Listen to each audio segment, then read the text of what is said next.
Madhu news and పాలిటిక్స్కు స్వాగతం. Janasena party ఎంతకాలం B టీంగా ఉంటారు, మరెంతకాలం తెలుగుదేశం పార్టీ పల్లకి మోస్తారు? ఇది జనసేన పార్టీ శ్రేణులలో, జనసేన పార్టీ క్యాడర్లో అంతర్గతంగా మొదలైన ప్రశ్న. వారిలో కొంత అసంతృప్తిని రగిలిస్తోంది. పవన్ కళ్యాణ్ గారు తెలుగుదేశం పార్టీతో సఖ్యతగా ఉంటాము, వారితో కలిసి అధికారం పంచుకుంటాము అని చెప్తున్నారు. ఇక్కడ ఒక విషయం, మర్రి చెట్టు నీడలో ఏ మొక్క పెరగదు, ఇది నగ్న సత్యం.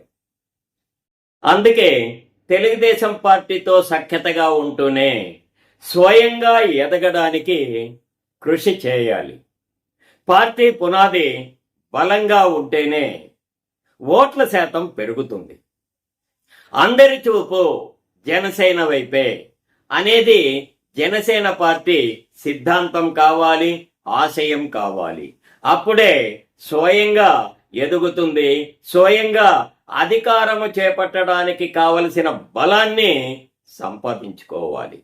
మొన్న 2024 సంవత్సరంలో జరిగిన ఎన్నికలలో గెలుపొంది అధికారంలో భాగం పంచుకున్నప్పటికీ జనసేన పార్టీ పరంగా బలహీనపడుతోంది. అధికారంలోకి వచ్చాము అనే ఆనందము జనసేన పార్టీ శ్రేణులలో కనిపించడం లేదు. అధికారంలో ఉన్నప్పటికీ కూడా ఇప్పటికీ టీడీపీకి సంబంధించిన ఎమ్మెల్యేలు, ఎంపీల చెంతనే చేరవలసి వచ్చిందే అనే వ్యధ వారిలో కనిపిస్తోంది. దీనికి ఉదాహరణ మొన్న జరిగిన సభ్యత్వ నమోదు కార్యక్రమంలో దాదాపు చాలా మంది జనసేన పార్టీకి చెందిన సభ్యులు, వీరు కొన్ని లక్షల మందే ఉండొచ్చేమో, వారు తిరిగి రెన్యువల్ చేసుకోలేదు. అంటే ఇది వారిలో ఉన్న కొంత అసంతృప్తి వెల్లడి చేస్తోంది. టీడీపీతో సఖ్యత కొనసాగిస్తాము అని పదే పదే చెప్తున్న ప్రతిసారి జనసేన పార్టీ శ్రేణులలో అసంతృప్తి రగులుతోంది. వారిలో నైతిక స్థైర్యము దెబ్బతింటోంది. ఎప్పటికీ కూడా పల్లకి మోయడమేనా అనే మీమాంసలో వారు పడిపోతున్నారు. ఈ నిరాశ నిస్పృహలే జనసేన పార్టీ ఎదగకుండా కొంత అడ్డుపడుతోంది. పవన్ కళ్యాణ్ గారు కూడా పార్టీ శ్రేణులలో నైతిక ధైర్యాన్ని నింపవలసిన బాధ్యత ఆయన మీద ఉంది. ఏది ఏమైనప్పటికీ పార్టీ సభ్యత్వ నమోదు కార్యక్రమము మొదట్లో కొంచెము నత్తనడకన నడిచినప్పటికీ తర్వాత పుంజుకుంది. ప్రస్తుతం పార్టీకి దాదాపు 20 లక్షల మంది సభ్యులు ఉన్నారు. కానీ ఈ సంఖ్య చాలదు. జనసేన పార్టీకి కనీసము 50 లక్షల మంది సభ్యుల మద్దతు ఉండాలి. ఆ స్థితికి జనసేన పార్టీ ఎదగాలి. ఇక జనసేన పార్టీ బలం విశ్లేషిస్తే 3 రకాలుగా విశ్లేషించవచ్చు. ఇందులో మొదటి శ్రేణి పవన్ కళ్యాణ్ గారి అభిమానులు.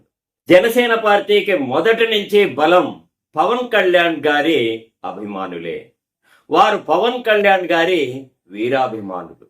పవన్ కళ్యాణ్ గారు ఏ దారిలో నడవమంటే ఆ దారిలో నడిచేవారు.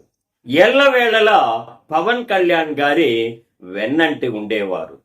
వీరే జనసేన పార్టీకి పవన్ కళ్యాణ్ గారికి నైతిక బలం. కానీ జనసేన పార్టీ అధికార పగ్గాలు చేపట్టడానికి ఈ బలం సరిపోదు. ఇక రెండవ శ్రేణి పార్టీలు ఫిరాయించి జనసేన పార్టీలో చేరిన వారు. వీరు అంత నమ్మదగిన వ్యక్తులు కాదు. వీరు అవకాశవాదులు.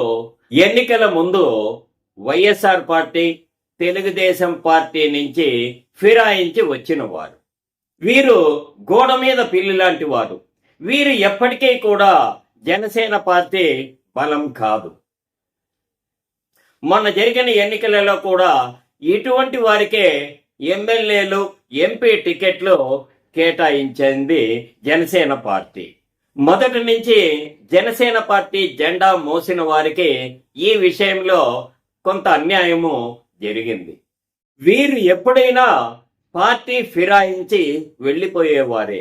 అందుకే ఇటువంటి వారి విషయంలో పవన్ కళ్యాణ్ గారు కొంచెము జాగ్రత్తగా వ్యవహరించాలి. వీరు పదవులు ఆశించి పార్టీలో చేరుతున్నవారు.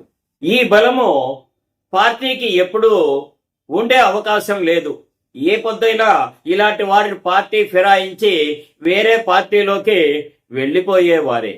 ఇక మూడవ శ్రేణి అతి ముఖ్యమైనది పవన్ కళ్యాణ్ గారి సామాజిక వర్గానికి చెందినవారు కాపు బలిజలు. వీరు రాష్ట్ర జనాభాలో దాదాపు 24% ఉన్నారు. ఈ సామాజిక వర్గం వాస్తవానికి జనసేన పార్టీలో లేనప్పటికీ ఎప్పటికైనా పవన్ కళ్యాణ్ గారిని ముఖ్యమంత్రి స్థానంలో చూడాలని కోరుకుంటున్నవారు. అందుకే 2024 ఎన్నికలలో వీరు పవన్ కళ్యాణ్ గారి వెన్నంటి నడిచి పవన్ కళ్యాణ్ గారికి మద్దతు తెలిపిన వారు కూటమి ప్రభుత్వానికి అఖండ విజయాన్ని సాధించి పెట్టారు.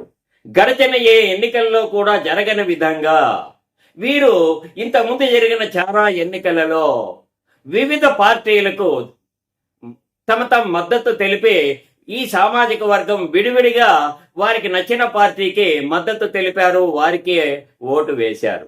కానీ ఒక 2024 సంవత్సరంలోనే రాష్ట్ర చరిత్రలోనే రాష్ట్ర వ్యాప్తంగా ఈ సామాజిక వర్గం ఐక్యంగా పవన్ కళ్యాణ్ గారి వెన్నంట నడిచారు. పవన్ కళ్యాణ్ గారి ఆదేశానుసారము కూటమికి తమ సంపూర్ణ మద్దతును అందరూ ఐక్యంగా తెలిపారు. కూటమి ప్రభుత్వానికి అఖండ విజయము సాధించి పెట్టారు. ఈ సామాజిక వర్గము ఆ ఎన్నికలలో పోలైన మొత్తం ఓట్లలో 3,30,00,000 ఓట్లలో ఈ సామాజిక వర్గము ఓట్లే దాదాపు 60 నుంచి 65 లక్షల ఓట్లు ఉన్నాయి. వీరు కేవలం పవన్ కళ్యాణ్ గారి మీద అభిమానంతో ఆయన ఎదగాలని ఆశిస్తూ ఆయన్ని ముఖ్యమంత్రిగా చూడాలని కాంక్షిస్తూ పవన్ కళ్యాణ్ గారికి తమ సంపూర్ణ మద్దతును తెలుపుతున్నారు. అంతేకాని వీరు జనసేన పార్టీలోనూ లేరు, జనసేన పార్టీ కార్యకర్తలు అంతకంటే కాదు. ఈ సామాజిక వర్గము ఏమాత్రమో అసంతృప్తి చెందకుండా చూడవలసిన బాధ్యత శ్రీ పవన్ కళ్యాణ్ గారి మీదనే ఉంది. ఈ సామాజిక వర్గమే పవన్ కళ్యాణ్ గారికి, జనసేన పార్టీకి అసలైన బలం. అధికారిక పదవులలో కూడా అంతో ఇంతో నామినేటెడ్ పదవులు ఈ సామాజిక వర్గానికి వచ్చాయంటే అది పవన్ కళ్యాణ్ గారి చెలవ వల్లనే. కూటమికి కూడా బలం ఈ సామాజిక వర్గమే. కూటమిలోని తెలుగుదేశం పార్టీకి కూడా బలం ఈ సామాజిక వర్గమే.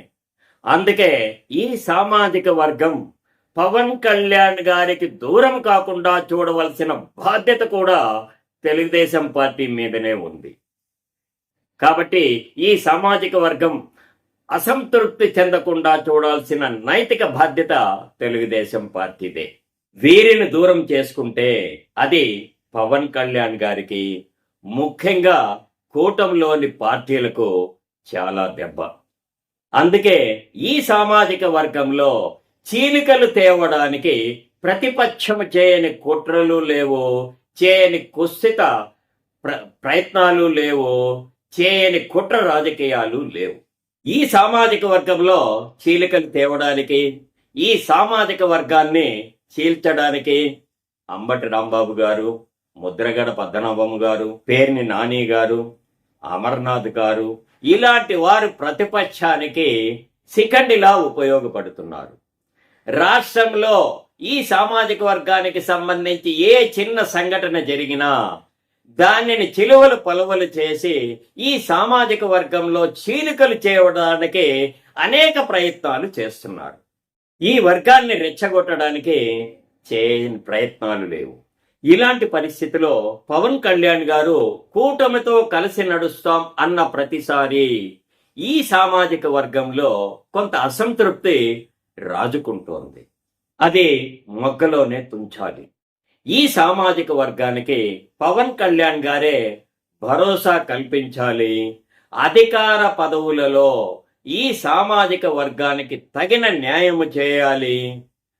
నామినేటెడ్ పదవులలో వారి వంతు భాగాన్ని వారికి అందే విధంగా కూటమిలోని నాయకులతో చర్చించి తగిన చర్యలు చేపట్టాలి. మరీ ముఖ్యంగా రాయలసీమ ప్రాంతంలోని ఈ సామాజిక వర్గాల్లో కొంత అసంతృప్తి రాజుకుంటోంది. ఎందుకంటే రాయలసీమ ప్రాంతంలోని ఈ సామాజిక వర్గానికి తగిన న్యాయము లభించడం లేదు. అధికార పదవులలో కూడా వారికి సరైన న్యాయము లభించడం లేదు. అందుకే రాయలసీమ ప్రాంతంలో ఉన్న ఈ వర్గము కొంత అసంతృప్తికి లోనవుతున్నట్లుగా కనిపిస్తోంది. ఆ అసంతృప్తిని తగ్గించవలసిన బాధ్యత కూడా పవన్ కళ్యాణ్ గారి మీదనే ఉంది. అధికారిక పదవులలో మరింత భాగస్వామ్యము కల్పించాలి. ఈ సామాజిక వర్గం కూడా ఎన్ని ఒత్తిడులు వచ్చినప్పటికీ, ఎంత అసంతృప్తికి లోనైనప్పటికీ పవన్ కళ్యాణ్ గారి వెన్నంటే నడవండి. ఇప్పుడు పవన్ కళ్యాణ్ గారు డిప్యూటీ చీఫ్ మినిస్టర్ అయ్యారు. ఎప్పటికైనా పవన్ కళ్యాణ్ గారిని ముఖ్యమంత్రిగా చూడాలనుకుంటే రాష్ట్ర వ్యాప్తంగా ఈ సామాజిక వర్గం ఐక్యంగా చివరి వరకు, అంటే పవన్ కళ్యాణ్ గారు ముఖ్యమంత్రిగా అయ్యేంత వరకు కూడా ఈ సామాజిక వర్గం రాష్ట్ర వ్యాప్తంగా అందరూ పవన్ కళ్యాణ్ గారి వెన్నంటే నడవండి. పవన్ కళ్యాణ్ గారి జనసేన పార్టీకి తమ సంపూర్ణ మద్దతును తెలపండి. ఆయన వెన్నంటే నడవాలి. ఆయనకు సంపూర్ణ మద్దతును తెలపాలి. ఎందుకంటే ఈ అవకాశం ఈ సామాజిక వర్గం వదులుకుంటే అలాంటి అవకాశము మళ్ళీ రాదు. దయచేసి ఈ అవకాశాన్ని ఏమాత్రము జార విడుచుకోకండి. నమస్తే వ్యూయర్స్, నా ఈ వీడియో మీకు నచ్చినట్లయితే లైక్ చేయండి, కామెంట్ చేయండి, మీ బంధుమిత్రులకు షేర్ చేయండి. ఇంతవరకు నా ఛానల్ని సబ్స్క్రైబ్ చేయకుండా ఉంటే సబ్స్క్రైబ్ చేసి నన్ను మరింత ప్రోత్సహిస్తారని ఆశిస్తున్నాను. ఇలాంటి వీడియోలతో మళ్ళీ మీ ముందుకు వస్తాను.